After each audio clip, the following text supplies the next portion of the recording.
flew a brand new B-29 out of Kearney, Nebraska.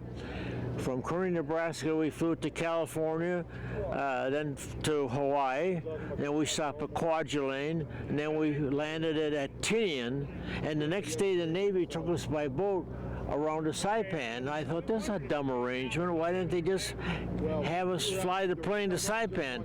The new plane had to be delivered to Tinian, but we were a replacement crew, and we were assigned to this, the 73rd Wing, which turned out to be great because the 73rd Wing was the first wing to go to the Marianas, so we were the first ordered back to the States. Okay. But I didn't know that at the time. They didn't tell me that. They put you in a different plane too, didn't they? Well, they put us in the oldest plane they could find on the base. Sure, our B-29 had over 65 missions. We didn't fly it. We were about the fourth crew to fly it, you know.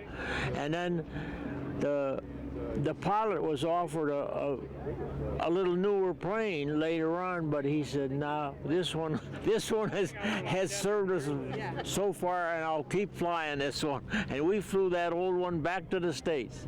Yeah, what was that one's name?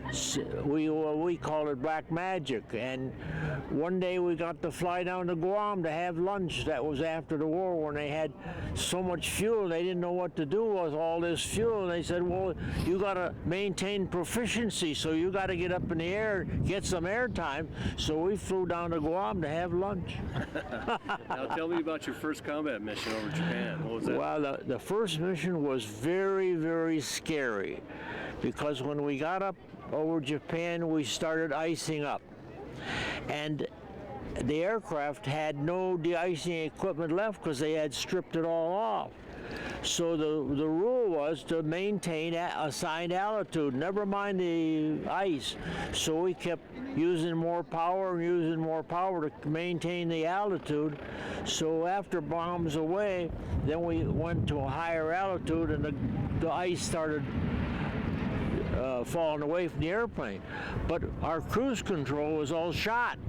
So we got over Iwo, and they had to make a decision. Do you want to go into Iwo or do you want to keep going? Well, they thought, you're a real chicken crew if you land at Iwo on your first mission. So the flight engineer calculated the fuel, and he says, "I think we have enough to make it." So we were homing and doing real well, but turned out when it was a navigator got the ETA, and we should have been over Saipan. We were still over the ocean. We were homing on the wrong island. We were homing on Guam instead of Saipan. So we had to make a course correction and turn. And the fuel was so low that when we dipped the nose down to make a landing, one engine quit because the fuel slurped to the front. As soon as we touched down, another engine quit. So we taxied back to the hard side with two engines running, and the ground crew probably thought, what a crappy crew this is, you know. We come back with two engines running, they hop up on the wing, they take the cap off, they put the dipstick in, they couldn't find anything left. That's how close we came to dropping it in the ocean. Wow, was that your scariest mission? Was that your scariest mission? So then they changed the rules. They said, "Oh, well, if you're icing up, you can change altitude."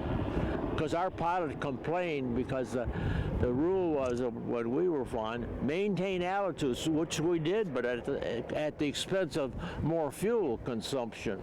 So they asked the flight engineer, "Can you make it?" And he said, "According to my calculations, we can make it." Now you were the radio operator. I'm a radio operator. What definitely. was that like? Yes, definitely. Yeah, what was that like?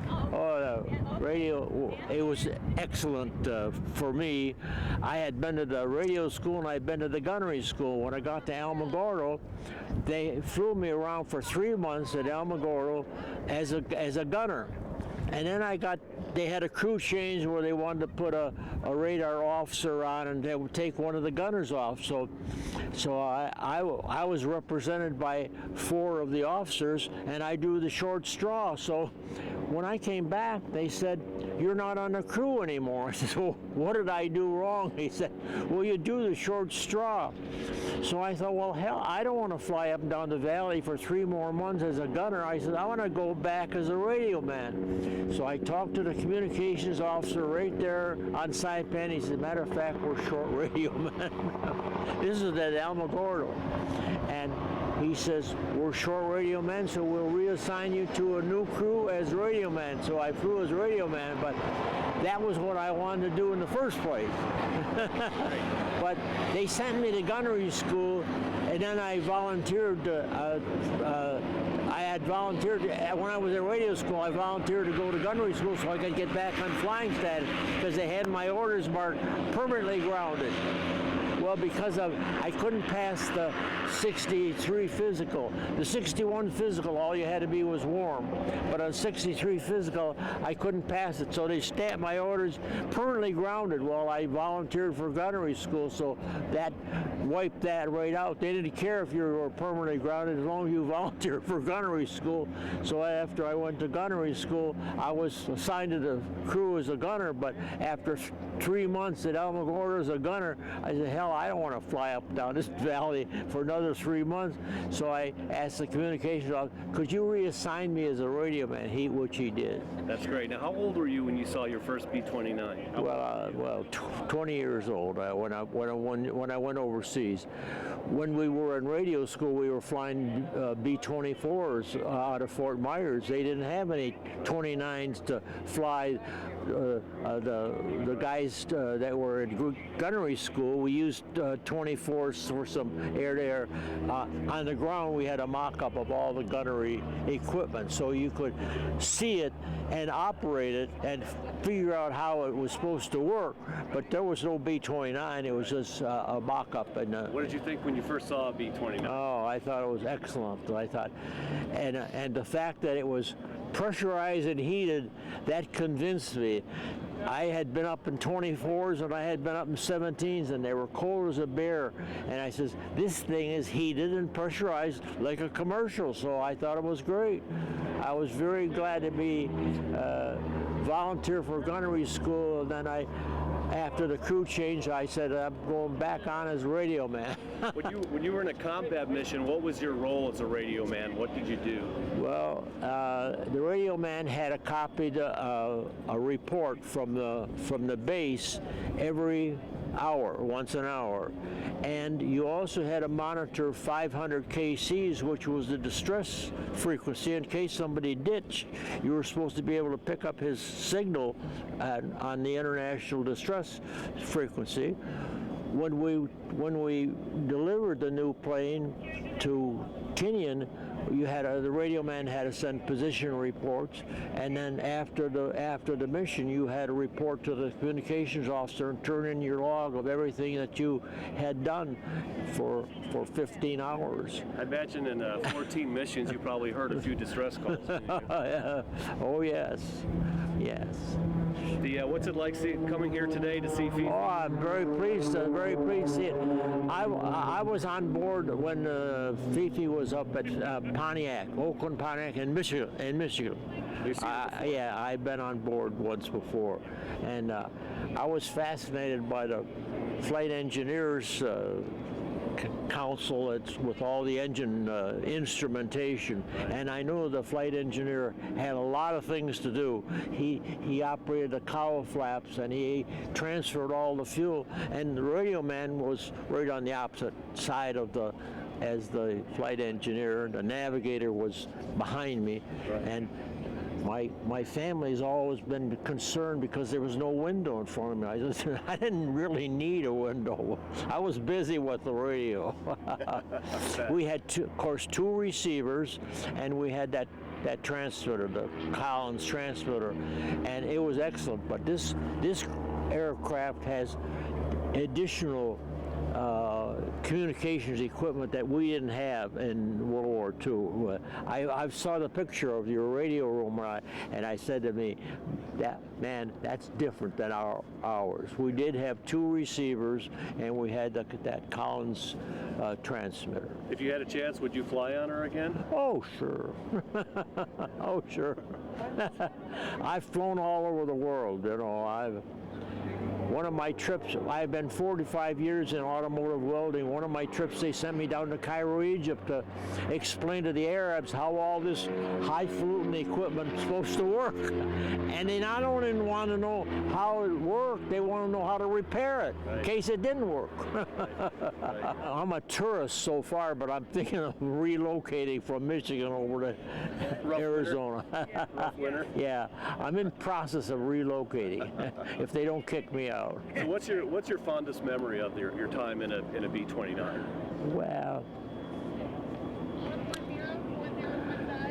I would say one of the fondest memories is the fact that we survived over Japan.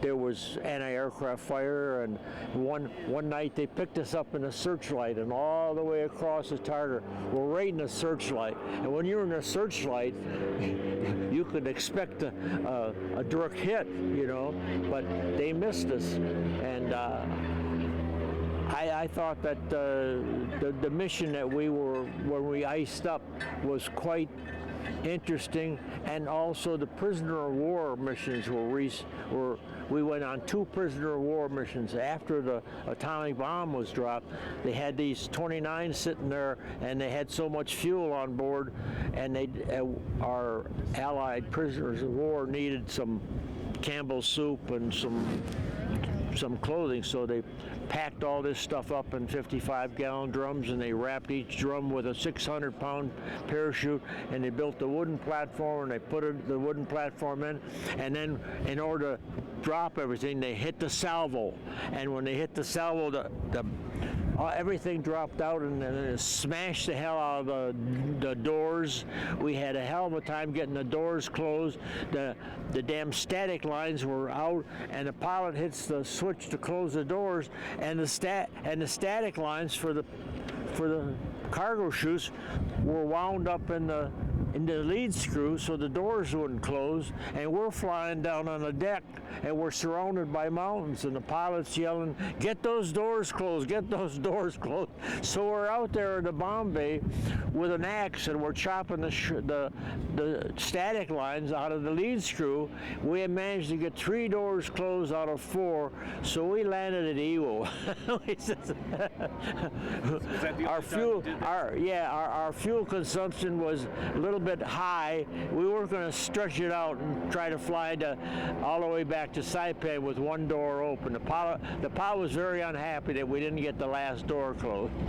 But after dropping bombs, it must have been really a good thing to do. Well, that was a whole different mission. Yeah, it was, in a way, it was more scary and more eventful than a bombing mission. After the bombing missions, when we tried to close the doors, they all closed, but after this prisoner of war mission, none of them closed. And we're flying on the deck, and we got mountains all around us, and the pilot's pulling on the stick and trying to gain altitude, and he keeps yelling on the intercom, "Get those doors closed, get those doors closed," and they didn't close. That's good stuff. Were all the missions scary, or were they? No, they were pretty much routine, the bombing missions, because it was so programmed in advance that you got to the IP and you made this run, and the bombardier worked with the radar man. The radar guy knew what calculated what the dropping angle was, and he told the bombardier how to set that information into the bomb sight, and then the intervalometer dropped those bombs, and everything really worked like a charm, brother. So you were excited to go on these missions? Sure. That's pretty amazing. Yeah, it worked out very fine. Did you do any missions over Tokyo, do you recall? No. Tokyo was considered no longer a target because it had been blasted so much. We went on night firebombing missions over other towns. We wanted to disrupt the ability of Japan to keep the war going. We wanted to destroy their fuel source and everything. We never once saw a jet fighter come up, because we were over the target at 2 o'clock in the morning, and they couldn't find us anyway. I was going to ask if you ever had fighters come near you, or Never. Well, we didn't start flying missions till about the middle of June, and then into July, once every third day, and into August 6th they dropped the atomic bomb, so we didn't go on any more missions except the prisoner of war missions. They were real exciting. When you guys heard about the atomic bomb drop and the Yeah, we didn't hear about it till after it Right, happened. after it happened, what were you happy about that? The plane, the Enola Gay left from the island of Tinian, but everything was very, very secret. They didn't even park that plane along with the other planes. They parked that damn plane so far away that nobody knew what was going on. It was very secret. So you heard about it afterwards. Yeah, oh yes, we heard about it after. And I've also read the book, The Enola Gay. And I've met Colonel Paul Tibbets personally. He was up at Yankee Air Force. You guys been up to the Yankee Air Force at Willow Run? Yes. Okay, well, Colonel Paul Tibbets was there, and it was on the same day, August 6th, he personally signed, autographed my copy of the Enola Gay book. What was, I'm just curious, what was the mood at the time when you guys heard about the atom bomb there and you were deployed? Were you happy about that? Well, yeah, we were happy that this damn war was over, you know. Creep, I'll say, because the guesstimate would be that there would be a minimum of 100,000 U.S. troops killed trying to invade the island of Japan. It would have been very, very bad. So sure, the mood was, thank God the damn thing is over, and we're not going on any more bombing missions. Perfect. I'll bet it was. I bet you were happy. You did 14 total combat missions. Yes. Right. So you're lucky. You're a very fortunate man. Right. Absolutely. And I love flying on the B-29 because it was heated and pressurized. We could fly in our flying coveralls. We didn't have to wear a teddy bear suit. We didn't have to be on oxygen all the time. I thought that was great. You don't maintain the pressurization system on the Fifi. Okay. And you converted all the bomb bay doors to hydraulic or pneumatic, or They're pneumatic. they're pneumatic. Okay. The maintenance, you couldn't compliment the ground crew enough for the maintenance that they did over there. They saw or heard of any problem, they fixed it before the next mission. And one day out of every 3 we went out onto the fuselage. Couldn't believe this damn thing had met that many missions. And that's the one we flew back to California. And you flew all the way back to California. After the war. Yeah, we flew it back. you used to have to dial the radios in, right? There were the radios. You Yes. have to dial them manually. No, you could. It was preset. All you had to do was change the channel, and the motor turned all the dials and set them back where the radio ground crew had set them. So I didn't have to do that tuning. You didn't have to do that? No, Okay. that was all done. It was all motorized, and the dials went to one end, and then they backed up and they stopped where the radio maintenance people had set them. Black Magic. Black Magic. Zebra 4. It had a big Z on the tail, Z4. 500th Bomb Group flying out of Saipan. And it turns out, one more thing, I'm the only surviving crew member. All the rest of the crew members are gone. Oh, are you? I'm the only. Well, I was 20 years old when we were flying that thing. They all survived. We had a couple of reunions where we had 6 guys. All the other guys are gone. I'm the one and only survivor of our crew. It was. She was standing there and it started leaking. She didn't do anything. There's a thing there about the breaking the sound barrier. B-29 only. We're not going to find out. Regardless.